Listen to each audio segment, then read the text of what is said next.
mga tao. Hindi naman Duterte Marcos na riot, local issues. Local issues. Well, yes, sadly, merong mga ganyan na mga pangyayari, election violence, no? And we condemn election violence because ang pagpili ng tao sa kung sino ang gusto niyang leader ay right yan ng tao, kaya respetuhin yan ng mga ibang grupo, no?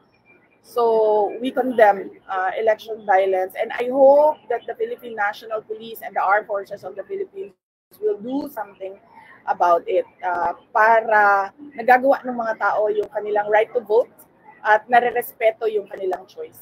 Gusto ko na i-address medyo yung supporters ay medyo mixed yung reaction pag-endorse mo kay Senator Amy Marcos. Merong negative. Yes. Ano yung take nyo?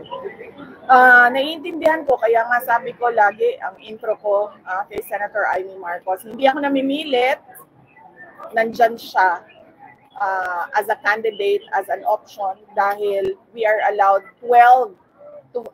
to vote for 12 senators and 10 lang yung PDP. So nandyan siya na pwede nilang iboto.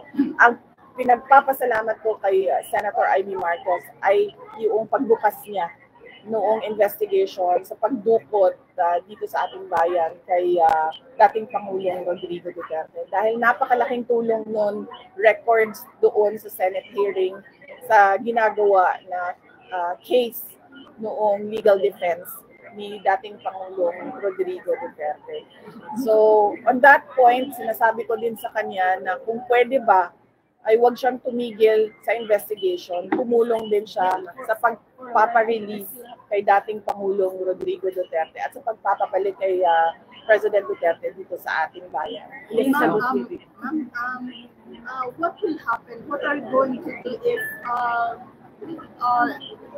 your senatorial seats or your expected senatorial slots will not win? Oh, well, wala tayong magawa, ma'am, kung hindi manalo yung PDP senators dahil pag choice yan ng mga tao. So kung saan gusto dalhin ng ating mga kababayan ang ating bayan ay susunod tayo sa majority na choices ng majority. Ang sa atin lang, ang mahalaga ay ito yung totoong will of the majority at hindi siya dinaya. But we're still open na tanggapin yung mga ibang bansa 2028 or